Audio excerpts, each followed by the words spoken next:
I received review copies of Dragomino and Kingdomino Origins from the distributor, so thanks to Coiled Spring.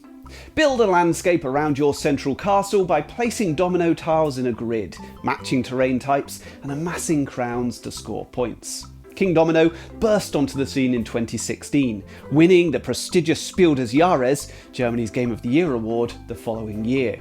And even among the distinguished company of past Spiel winners, Kingdomino stands out as one of the most successful. It's a true evergreen, never out of print and regarded highly by casual players, families and gamers alike, and inevitably followed by a slew of expansions and sequels.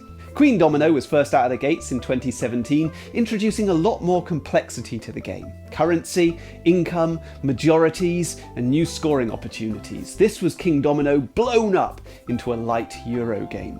2018 saw the first, and at the time of filming only, expansion for Kingdomino, Age of Giants. The expansion focuses on take-that mechanisms, along with a number of different scoring objectives to bring variety to your games. Notably, the expansion is compatible with both Kingdomino and Queendomino. With Kingdomino rapidly expanding into quite a hefty experience, publisher Blue Orange backpedaled with their 2019 release Kingdomino Duel. This two-player edition converts the gameplay into a simple roll-and-write game in a portable package. The following year, Blue Orange pulled back further still. Dragomino was something of a surprise. Kingdomino has always been a fantastic family game, but Dragomino was pitched even younger, advertised as appropriate for ages 5 and up. And this title brought the series its second Spiel des Jahres win, this time picking up the Kinderspiel Award in 2021. 2021 also saw the release of Kingdomino Origins, another standalone game utilising familiar mechanisms from Kingdomino in a prehistoric setting, with 3 alternate modes of play with increasing complexity. And 2023 will bring the 6th standalone title to the series. There aren't many details yet released about the upcoming Moon River, except that each domino is formed by connecting 2 puzzle pieces, and that crowns are replaced by cows, which can be moved around the terrain using cowboys. Kingdomino joins Sushi Go, Viticulture and Everdell to become the 4th entry in my Game Design Hall of Fame. I'm Adam Porter. I design games and I review them on this channel with a particular focus on product design. If you like what I do, please subscribe, share the video and comment. I love reading your thoughts and opinions. My Game Design Hall of Fame is reserved for games which have made a significant impact on the industry, often becoming evergreen bestsellers. But crucially, it's very much my collection. I'm the curator of this hall, so there better be games that I love. Initiates into the Hall of Fame receive deep dive videos such as the one you're watching right now, where I can pick apart the product, the gameplay, the ingenious design decisions, and the missteps. Most importantly, I'm going to share with you some game design lessons we can learn from the Kingdomino family of games, and I'll throw in a game design challenge for you at the end. Kingdomino is a simple strategy game for 2 to 4 players from prolific French designer Bruno Cathala, the creator of some of my very favourite games such as Dice Town and Abyss. In Kingdomino, players take turns to select a domino from the display and add it to their square grid. Your chosen domino must join your castle tile or any other square which has matching terrain. At the end of the game, you're going to score points equal to the number of connected squares of each terrain multiplied by the number of crowns within that terrain. So a region of 8 desert squares with 2 crowns in it would score 16 points.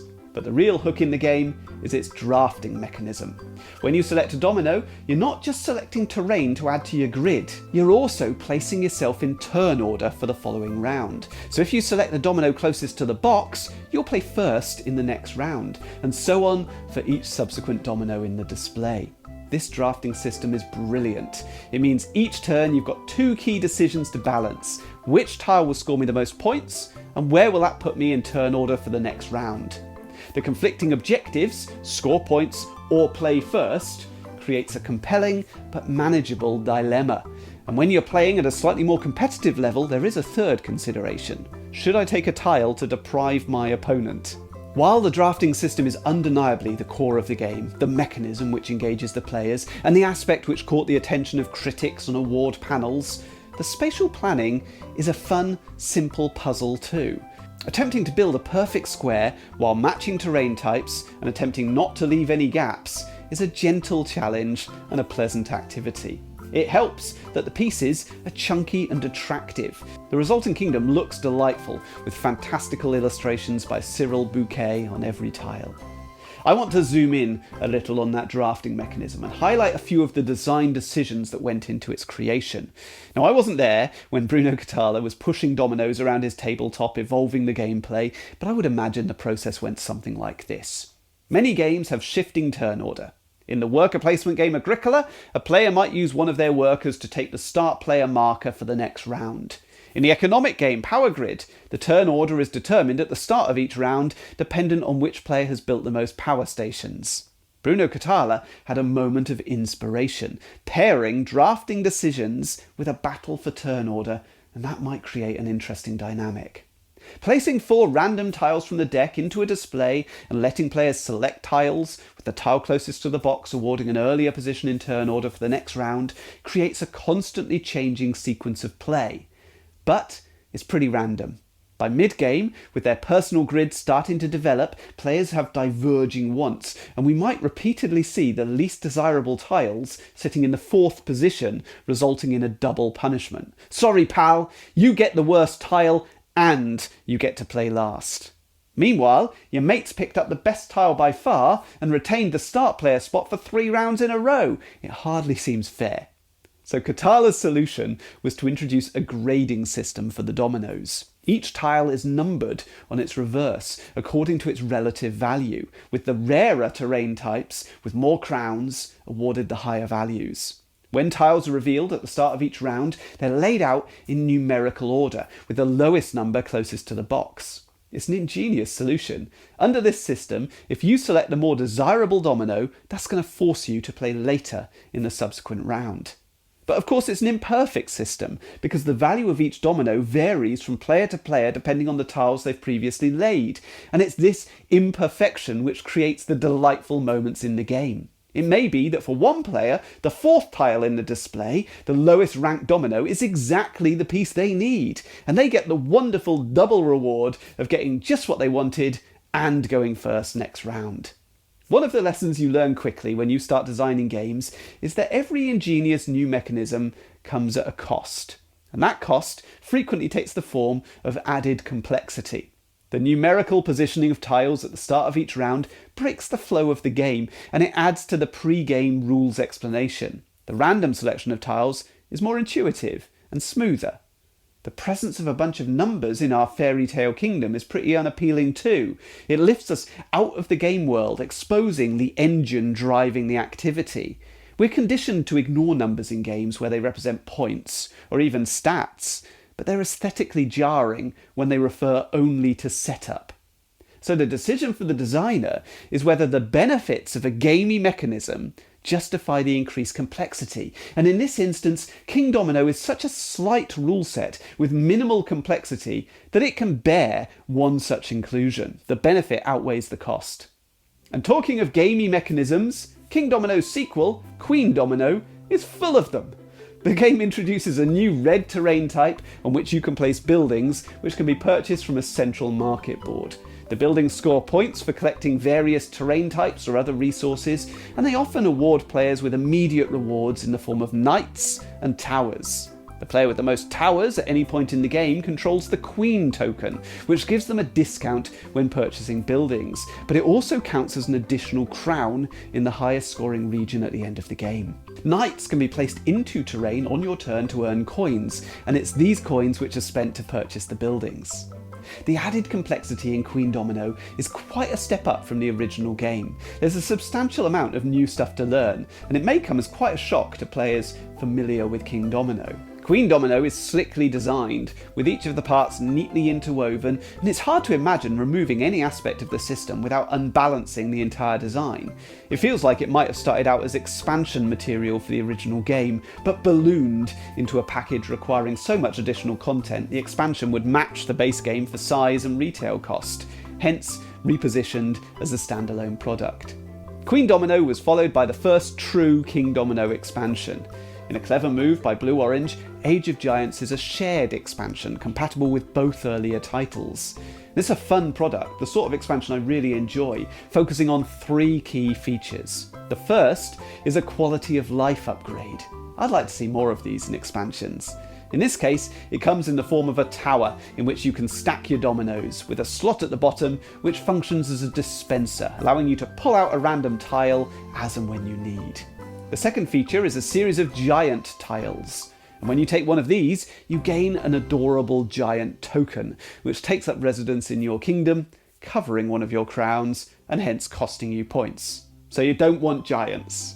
Unfortunately, the expansion provides you with another set of giant footstep tiles, which allows you to pass your giants on to an opponent. The final feature in Age of Giants is a set of scoring tiles for King Domino or Queen Domino.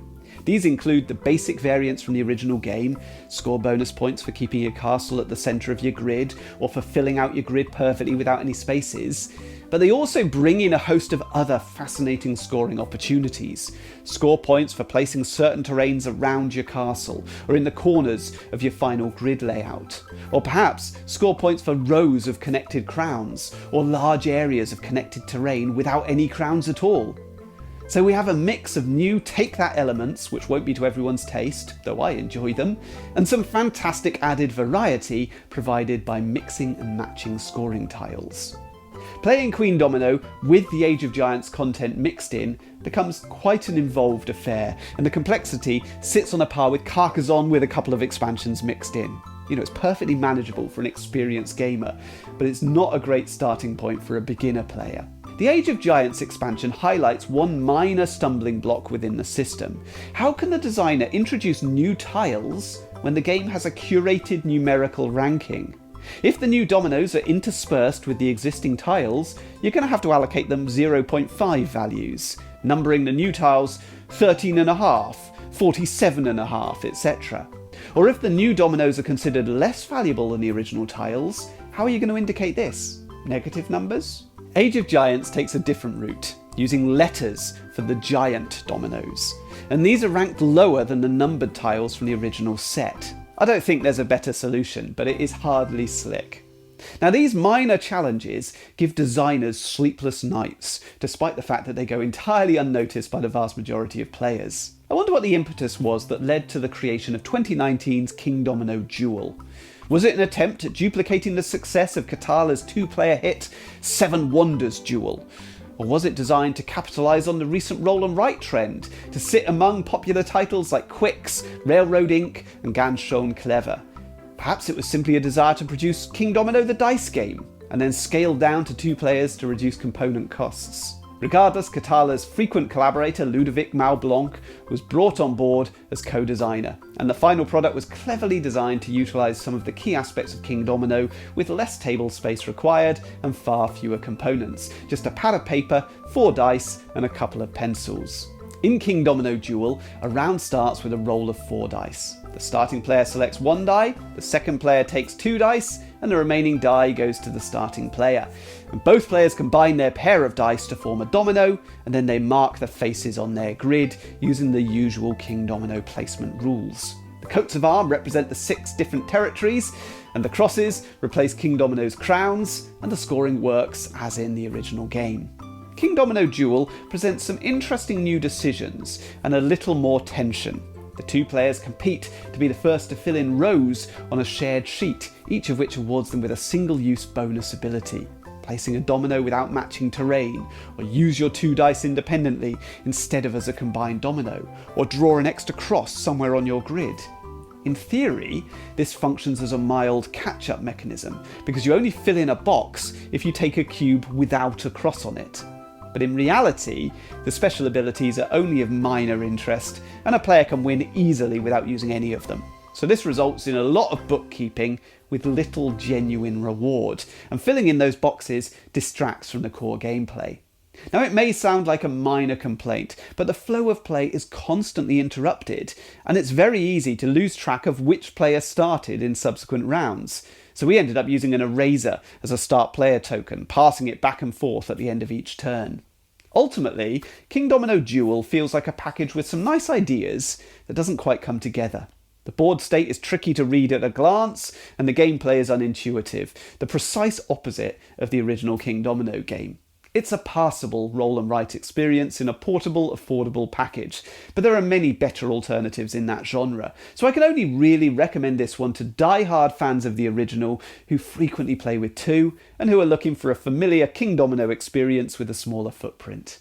2020's Dragomino once again brought in co-designers, this time Marie and Wilfried Fort, the designers of the fantastic children's games Valley of the Vikings and Moonlight Castle. Adapting the game for children aged 5 and up, the team took the bold decision to remove the central tile selection mechanism, arguably the headline feature of Kingdomino. And in Dragomino, players simply select dominoes in a clockwise sequence. However, the designers did cleverly manage to incorporate an alternate system, whereby the start player token constantly shifts between the players, giving some of the feel of the original game with a lower barrier to entry. In Dragomino, the requirement to build a square grid has gone. We simply match terrain types to hopefully score points. You can place a domino anywhere, whether it matches other tiles or not, but it's a good idea to match terrain, because each time you do, you select a face-down dragon token of the corresponding colour. When you flip the egg, you'll either find a baby dragon, worth 1 point, or a broken eggshell, which is worth nothing. But this allows you to take the start player marker, so you select first in the next round. There's a highly recommended variant rule where matching terrains featuring a lake allows you to peek at 2 eggs before deciding which one to keep, and the other one is returned face down to the tabletop. This introduces a memory element to the game, because you'll need to keep track of this egg for future turns, either to select it later because you know it's a dragon, or to avoid it because you know it's a shell. Dragomino is wholly successful in creating a gorgeous, engaging domino matching game for young children. It isn't going to hold the attention of an adult group for long, but as a game for parents to play with their kids, there's enough here to prevent the parents from dropping off. 2021's Kingdomino Origins abandons the established naming convention. I guess Prehistomino was taken, and it swings back in favour of complexity, though perhaps it doesn't push as far in that direction as the earlier Queendomino. Kingdomino Origins is set in prehistoric times. The core Kingdomino rules remain, but crowns have been replaced with fire, and kingdoms hence score points for the size of a particular terrain multiplied by the number of fires in it. The game features 3 modules of increasing complexity. The first introduces volcanoes. So this terrain type allows you to take a lava token showing 1, 2 or 3 fire icons. And you can add these fires to your terrain to increase the points scored at the end of the game, but they must be placed within a few squares of the volcano. The second module introduces wooden resources, mushrooms, fish, flint and woolly mammoths. And when you select a domino with one of these icons on it, you gain a resource, and the player with the most of each resource type is awarded bonus points. The third module allows you to spend resources to purchase hunters, gatherers, shamans, and other cave people. These tokens score if you have specific resources on the 8 surrounding squares, and the warriors accumulate points if they're placed adjacent to each other, scoring the sum of the value of all the warriors in the group multiplied by the number of warriors. Kingdomino Origins recycles certain ideas from Queendomino, the purchasing of scoring tiles, the majority scoring for resources, but unlike Queendomino, it provides 3 modes of play of increasing complexity, so players can grow with the game. The first module is only a tiny step up from the original Kingdomino. Now, I rate games using my own ladder engagement system, so a game is awarded 0 to 3 points in each of 5 categories, and every point scored climbs the game 1 rung. A score of 10 or above reaches the highest rung and indicates a real favourite with me. For thematic immersion, the original Kingdomino scores 0. The game looks beautiful, but there's no semblance of a narrative. The game is very clearly an abstract puzzle with a fairy tale overlay. Queendomino, Dragomino and Origins do feel slightly more immersive. They certainly don't tell coherent stories, but the added components, resources, towers, knights, coins, dragon eggs, do at least suggest that these kingdoms are inhabited. There's a sense of a little world occupying our tableaus. It's enough to award these titles 1 point apiece. For interaction, the original Kingdomino scores 1.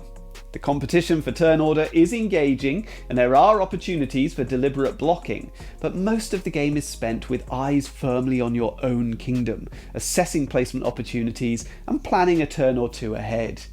Age of Giants enhances the interaction by incorporating take-that mechanisms. And Queendomino and Origins introduce majority scoring, which force you to pay attention to your opponent's progress. There are also more opportunities for blocking, depriving your opponents of just the building they need from the marketplace in Queendomino, or just the caveman they need in Origins. Kingdomino Duel also steps up the interaction, with players racing to fill in rows of boxes to benefit from the relevant bonus abilities. A large part of Kingdomino's appeal comes from the stress and tension in the game. You can easily build yourself into a corner with careless tile placement, and when the perfect terrain appears in the display, you're itching to snatch it up before your opponents. This tension is only heightened in Queendomino and in Origins, where the fight for majorities is also fierce. Dragomino is more easygoing, as you'd expect for a game for 5-year-olds, but there's still palpable tension when flipping those dragon eggs. Feedback refers to the various ways in which a game responds to the player's input, so rewards, penalties, and other effects resulting from your in-game choices. Kingdomino doesn't offer up much in the way of feedback beside end-game points, though it is satisfying to slot just the right domino into place, matching 2 terrains at once, substantially enhancing your score. Dragomino scores higher for feedback. Every tile edge which matches the terrain of an adjacent domino earns you a dragon egg, so you can amass 2, 3, or even more on a single turn. The ability to send knights out to generate income from your largest domains is very satisfying in Queendomino, and similarly, it's rewarding to gather delightful wooden resources in Origins, exchanging them later for high-scoring tiles. And of course, the tactile feedback and anticipation of a dice roll is present and correct in Kingdomino Duel. The original Kingdomino offers up a delightful but manageable dilemma on every turn. Should you collect matching squares of terrain to enlarge your domain, or is it better to focus on crowns to ensure that every one of your domains scores well? And when should you prioritise turn order over tile selection?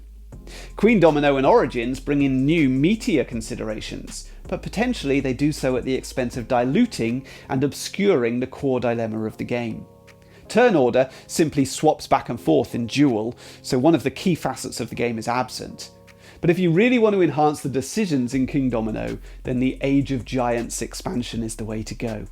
The wealth of scoring criteria brings a lot of variety to the game without clouding the central mechanism. The addition of just 2 simple scoring objectives really changes things up, making each game feel fresh. It's tough to position the dominoes in exactly the right spot to complete the objectives, while also remaining within a 5x5 or 7x7 grid, and also maximising crowns and connecting terrain types. I'd love to see a similar set of scoring tiles for Origins, though it would be easy to adapt the Queendomino rules yourself.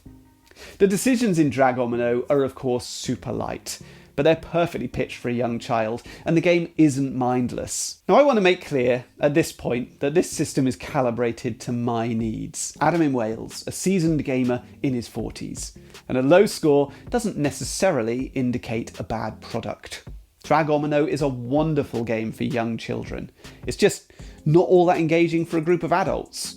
I find Kingdomino delightful, but I'm more likely to bring it to the table with a family group than I am with my regular gaming pals.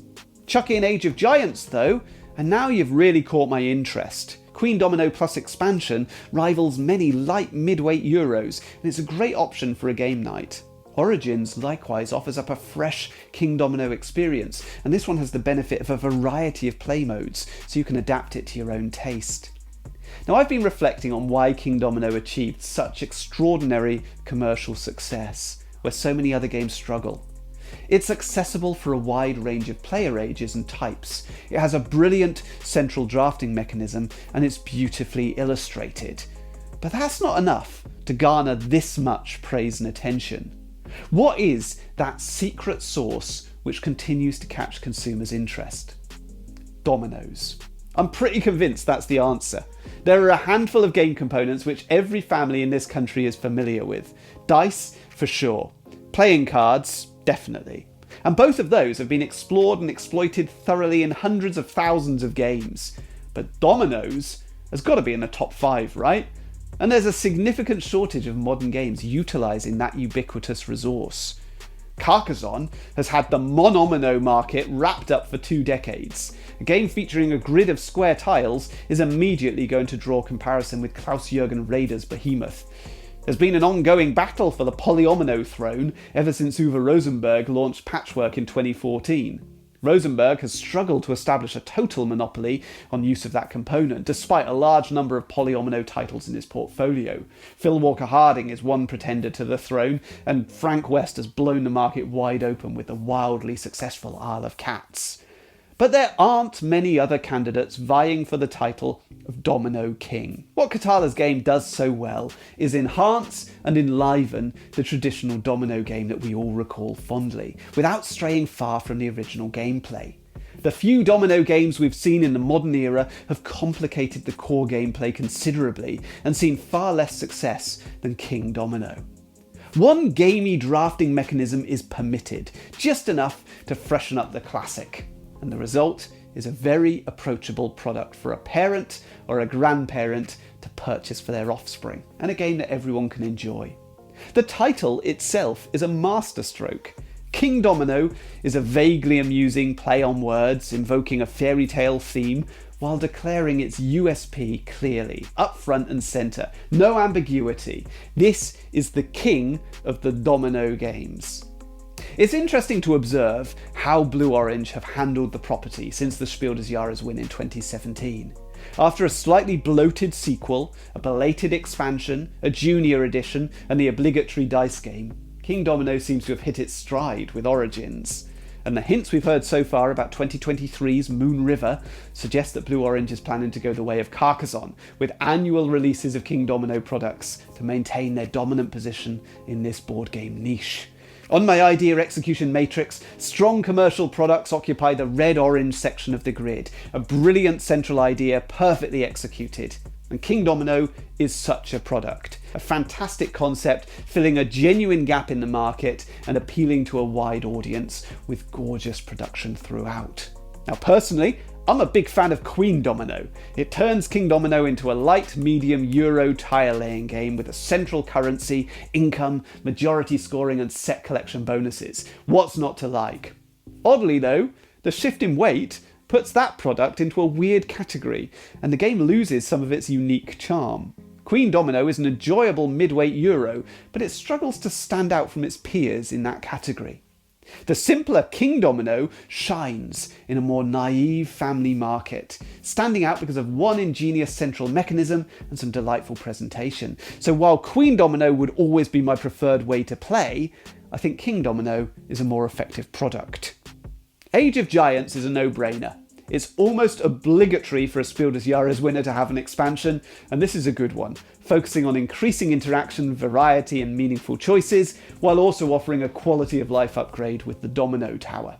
For me, King Domino Duel was a misstep. A perfectly serviceable 2-player roll and write, it struggles to hold its own in a saturated market.